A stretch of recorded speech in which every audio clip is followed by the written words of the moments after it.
Зохиолч Алдан гэрлийн амар сайхан хар ухаан өгүүлэг.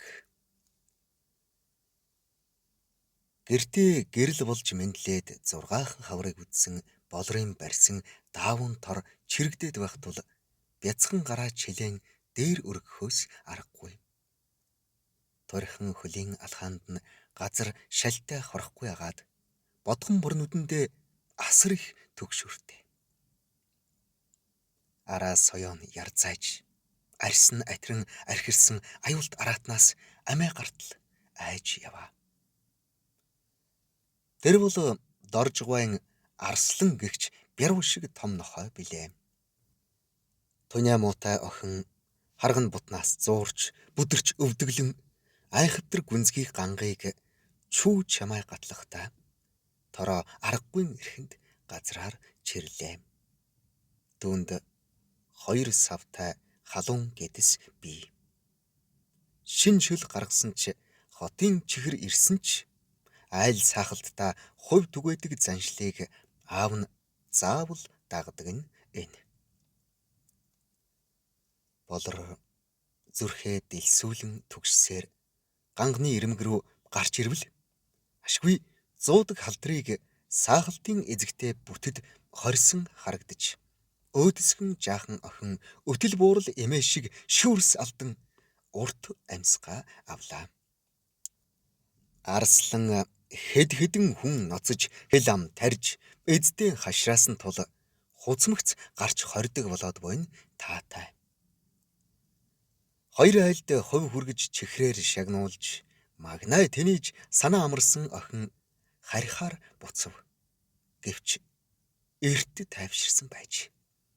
Бүтэдэгчийн чанга орлох дуунаар болор цочин эргвэл зуудаг халтар эзнийхээ гараас алдарчсан хар хур дуугарн хар хурдаараа ирж явна.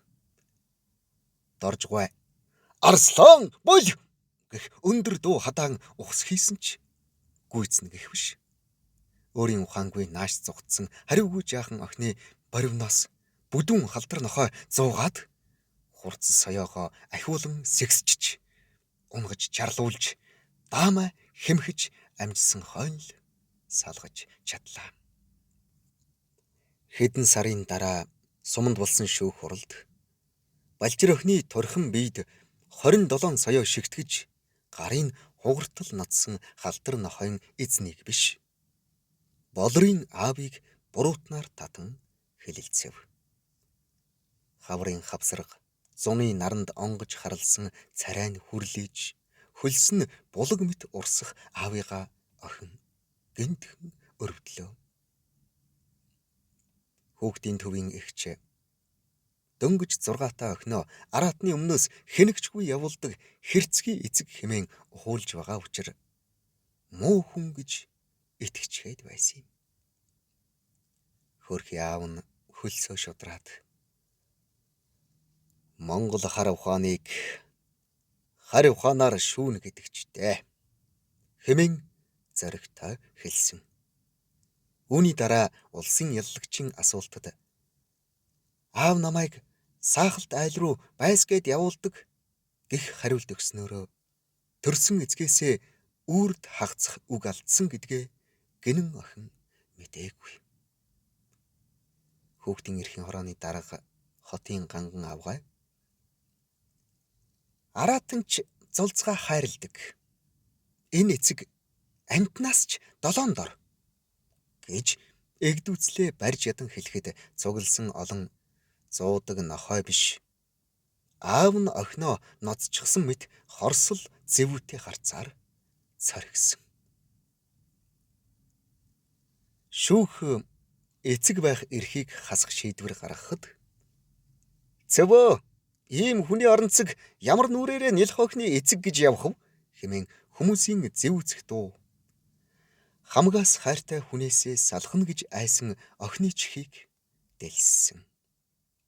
Байдаг чадлаараа чарлаж хамаг хүчээрээ зуурсан ч болрыг аваас нь үгс татан салгаад ойлуулж тийчлүүлэн аймгийн асрах руу аваад явчихсан. Аимшигт хагцлаас 15 жилийн дараа охин суманда багийн эмчээр ирэв.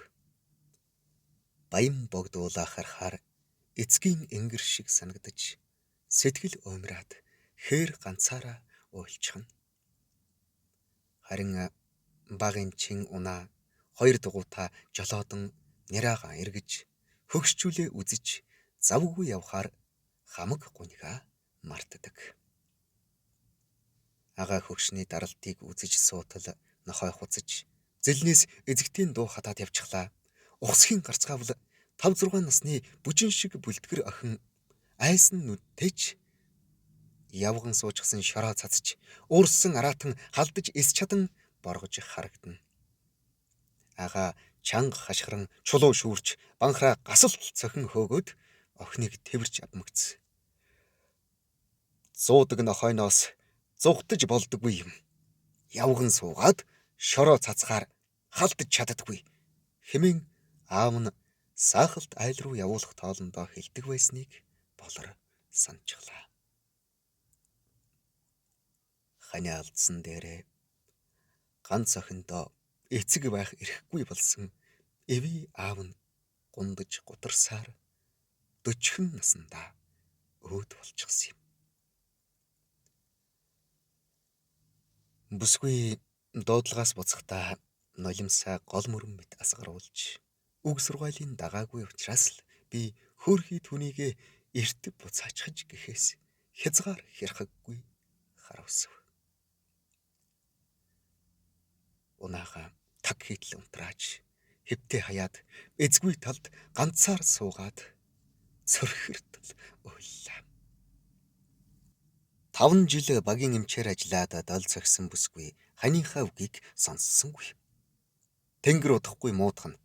Тэгээд ч нар жаргачихлаа гэж зөндөө үгэлсэн ч жүжигийн бие таарав гэж зөрөвдлээд хөдлөв. Дуудлагаас буцаж явтал үнэхээр л тэнгэр муудаад шороогоор шуурч эхлэхэд халуун намраар яавал гэж хэмээн бодсон болор газар товчлохоор замаас гараад хурдаа нэмтэл тархийн годройтоод явчихлаа.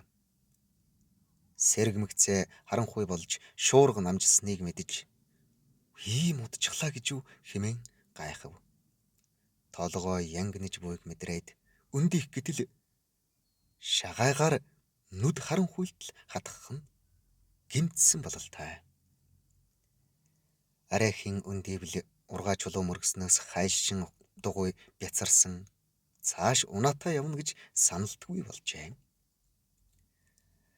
Өвчин намдаагч тариач нэмэргүй шагаа янгинсаар байх тул чадан ядан алхахдаа хавчхийн худгийн наад хөдөл дээр гарвцсны сүлжээ ороод ирнэ гэж бодлоо. Данч хөтөл сарны гэгэнд 3 сахалтын дайтайд бараантахад ийм хөлтэй тийм зайд яаж хүрэх вэ хэмээн зөргшээж 50-аадахан алхмыг дэндүү удаж тууллаа. Тэгтэл ард нэг юм сүйтгэнэг шиг бяруу юу гэд эргвэл ар нуруу руу зарс гэд орилох гэтэл дуу гарсангүй. 2 том цагаан саарл чон болрыг ажаад л зогсоод байх нь. Хөлгүй гэдгийг мэдээд дагсан бололтой. Толгойн боолт нэвчснээс цусны үнэр авчхаж гэхээс агдас хийтэл цочлоо. Амьтны бэртэлтэйг чон андахгүй мэдэж хялбар идэж болгодог гэх үг санаанд орж гимтлээ мэдэгдэхгүй гээд цэх зогсон хашгирах гэтэл дахиад л дуу гарсангүй. Хээрийн амьтад ярзайтал архирч дайрах шинжтэй. Яг энэ агшинд аавын үг сонсогдох шиг болоход шагаан өвдөлтөө шүд зуун тэсч доош суугаад элсэрхэг хөрсийг самран цацлаа. Яалтчгүй мэраж эхэлсэн 2 араатны төрх өөрчлөгдөж сэжгэлсэн нүдтэй болоод архираад л байна. Аавын дуу хоолойг сонсч айдас арилсан бүсгүй эрхвиш чон болохоор шороо мэдхэнд удаан хуурдахгүй гэж мэдрээд Эмийн цүнхэндээ асаагуур биег санав. Ариутгын бодистой хөвөнд гал авалцуулан шидэлтэл хөгдөлн цэгүүд дүрлцэн түүнийг хамгааллаа. Хайнгийн бухч таарсан тасар татгаар болтлоо өлссөн цусны үнэрт тэсгэл алдсан өнөө хоёр араатныг болор ямар тач хэсэг зуур тогтоож дийлсэн юм. Цаад хөтөл дээр гарч ирээд гэргийгээ аюулд орчхоод буйг олж үдсэн нөхөр нь чанга дуугаар хашгирч хөдөлгүүрээ чарлуулан нааш хурдлахад хоёр боохой дуртай дургүй холдон оноор давсан билээ. Ханыхаа ингэрт наалдан мэгшүүлэхдээ аавын үргэлж хэлдэг зугтаж болдгүй юм гэх идтэй үгийг чихэндээ сонссоор л байсан нь сонихон. Ямар ч араатан галаас айдгийм гэсэн захиас бас аавынх нь. Ганц охины минь амьдралын замд доржийн зуудаг халтраас илүү аюултай араатан олон таарлна. Сүүлтэйнч сүүлгүйнч таарна. Тэр бүрийг өөрийн зоригоор давж сургээ гэсэндээ л аав нь болрыг айхавдар гүн гангийг гатлуулан араа соёон ярзайсан араатны өөдөөс явуулж байсныг 20 жилийн дараа л ойлгох нь энэ. Аав нь Монгол хар ухааныг харь ухаанаар шүүнэ гэдэгчтэй гэж зоригтой хэлсний цаад утгыг ухаарсан охин хэдэн өдөр дамнуулан уйлсан ч тайвшираагүй. Харь ухаан шүтсэн харлаган дарганцрын үгэнд автаж ухаант аав таныхаа хэрэггүй гэж бодож явсан тэнэгхэн охиноо уучлаарай гэж бомонтой шивнэн залбирсан. Болор одоо шинэ боорцог, шинэ шөлөг гэх мэт хувь бариулаад 6 настай хүүгээ саахалт айл руу зоригтой явуулдаг болсон. Тэр бүртээ аавын сургаалыг хэлж байгаа. Зохиолыг бичсэн Алтан гэрлийн амар сайхан, уншсан Эрхэнбаярын Батторж.